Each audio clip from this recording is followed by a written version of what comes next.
Jadi kalau kita tidur pagi, itu bukan hanya meningkatkan risiko sakit diabetes, tapi penyakit-penyakit yang lain. Dan satu hal, Rasulullah mengatakan, jika kita tidur setelah sholat subuh akan meningkatkan risiko pikun, Pak. Pikun loh, Bu.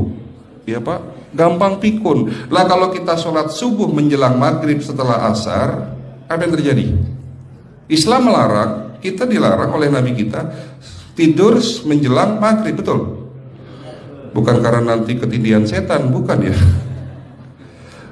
Secara medis diketahui bahwa orang yang kebiasaan tidur antara asar sampai maghrib itu akan menurunnya daya tahan tubuh. Jadi gampang sakit infeksi, Pak, kalau Bapak tidur menjelang maghrib.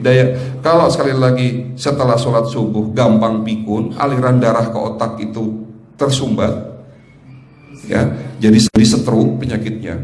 Tapi kalau tidur setelah asar sebelum maghrib, itu daya tahan tubuh kita akan menurun. Jadi gitu ya jawabannya, Bu.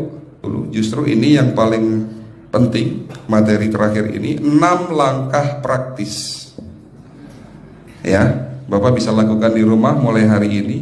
Langkah pertama, mulai hari ini jangan makan malam, Pak.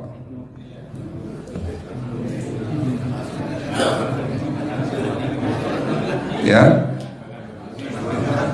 ala bisa karena biasa. Memang awalnya sulit, yang sudah kebiasaan makan malam itu sulit. Alasannya nanti nggak bisa tidur, Dok, betul ya? Nanti perutnya kembung, mual dan sebagainya. Itu karena kebiasaan. Dulu pun saya begitu. Tapi kalau sekali-sekali boleh, Pak. Misalnya diundang hajatan gitu, tetangga ada yang kawinan, hajatan, ya udah apa-apa, menghargai itu makan malam. Tapi sekali-sekali itu. Tapi kalau tiap hari ini yang nggak boleh, betul ya, Pak? Jangan makan berlebihan dan jangan makan malam. Makan sate boleh nggak, Pak? Boleh, siapa bilang nggak boleh? Sate itu, Bapak tahu daging kambing. Daging kambing, daging domba adalah makanan sehat, tidak berkolesterol. Yang kolesterol itu lemaknya, Pak. Tapi kalau Bapak makan daging murni, dagingnya tok, ya sehat, Pak. Yang nggak boleh itu santannya. Jadi makan gulai itu jangan, kalau gulai, sate aja udah. Ya, ataupun dibuat apalah, dibuat empal. Ya. Oke, itu yang pertama. Yang kedua, tolong catat. Jangan tidur larut malam, Pak. Batasan tidur jam berapa, Pak? Jam 11 paling telat. Harus sudah tidur. Kenapa? Apa penjelasan medisnya? Orang yang tidur di atas jam 11 akan terganggu fungsi livernya, Pak. Dimana liver kita ini fungsinya banyak. Ya, ada 500 fungsi liver loh, Pak. Fungsi jantung ada berapa, Pak? Fungsi jantung 1. Fungsi jantung tugasnya untuk mompa darah. Fungsi ginjal ada berapa? 2. Absorpsi dan filtrasi. Fungsi liver 500 fungsi. Jadi organ yang paling berat dalam tubuh kita kerjanya adalah liver. Liver akan rusak manakala kalau kita tidur di atas jam 11 malam. Berarti 500 fungsi liver bisa rusak, Pak. Ini salah satu penyebab diabetes. Bukan hanya kerusakan pankreas, tapi rusaknya liver bisa jadi penyakit diabetes, Pak. Jadi kalau sakit diabetes itu, yang terganggu itu sebetulnya bukan hanya pankreasnya, livernya pun rusak, ususnya pun rusak. Makanya dalam pengobatan diabetes di klinik kami, itu bukan hanya ngobatin pankreas, tapi 3 organ penting ini saya obati: usus, liver, dan pankreas. Kebanyakan kenapa? Kalau dalam pengobatan tradisional, mereka tahunya diabetes itu hanya pankreas, ya kan? Tapi di sini dalam pengobatan holistik, orang yang kena liver itu 3 organ ini pasti rusak: usus, liver, dan pankreas. Salah satu penyebab dari kerusakan liver akibat kebiasaan tidur larut malam. Jadi salah satu penyebab diabetes pun bisa karena tidur larut malam. Ya, batasan tidur jam berapa?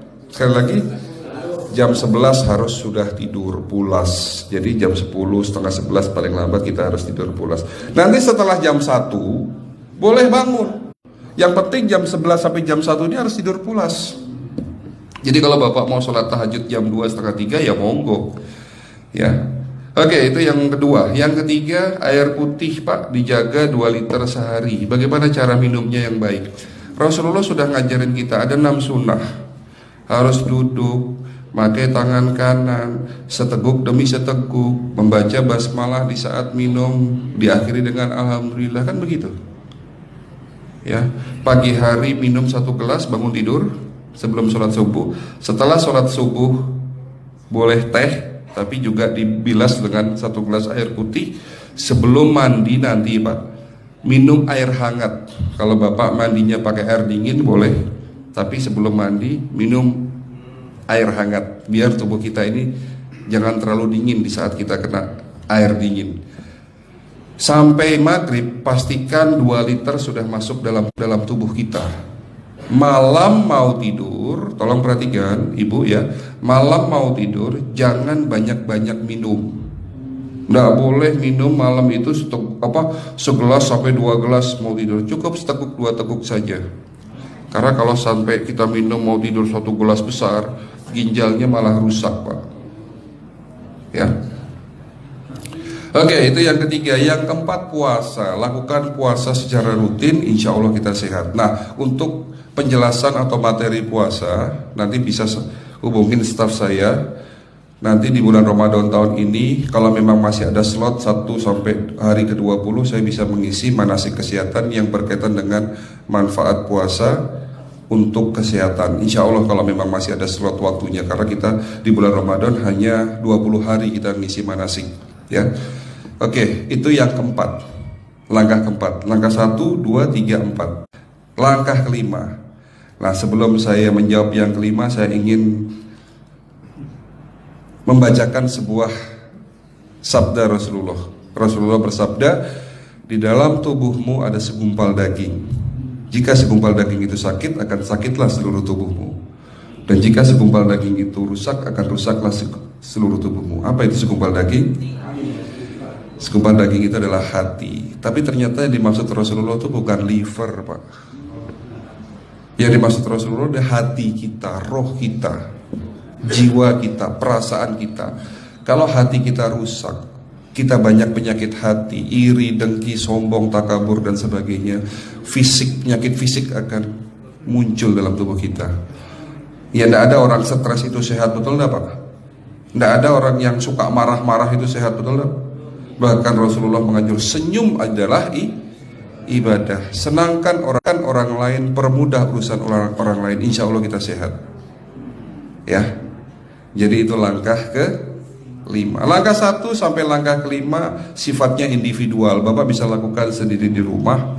Tapi langkah ke-6 ini butuh bantuan pihak dokter atau rumah sakit. Kira-kira langkah ke-6 apa Pak? Lakukan pemeriksaan sebelum sakit. Jadi periksa itu jangan nunggu sakit baru periksa. Jangan seperti kayak Bu Ustazah tadi, diajak periksa, jawabannya takut ketahuan penyakitnya. Setelah stroke baru datang ke klinik untuk minta diperiksa. Kalau sudah stroke susah nggak nyembuhinnya Pak? Kata kayak beliau nih, sudah 2 tahun tidak sembuh-sembuh karena sudah terlanjur stroke. Tapi kalau beliau melakukan general check up, mohon maaf ya Pak, kalau beliau melakukan general check up rutin, insya Allah tidak akan kena stroke, karena sebelum stroke sudah diobati dulu. Karena stroke ini bisa kita lihat dalam scanning dengan alat yang saya punya, insya Allah kelihatan ini.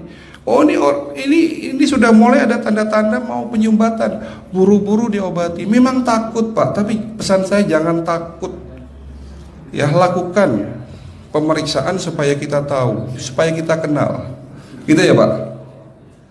Jadi kira-kira di jemaah ini ada enggak yang mau saya ajak periksa kita semua? Pesan terakhir dari saya, lakukan pemeriksaan sebelum terlambat. Ini pesan saya dan pesan seluruh dokter di dunia sebetulnya. Lakukan pemeriksaan sebelum terlambat. Ya, karena dengan kita melakukan pemeriksaan kita akan kenal tubuh kita. Kalau sudah kenal kita akan sayang sama tubuh kita. Betul Pak? Ada pepatah mengatakan tidak kenal tidak sayang. Cukup sekian dari saya. Mohon maaf kalau penyampaian kami kurang baik. Akhirul kalam, wabillahi taufiq wal hidayah. Wassalamualaikum warahmatullahi wabarakatuh. Kalau ada pertanyaan masalah teknis nanti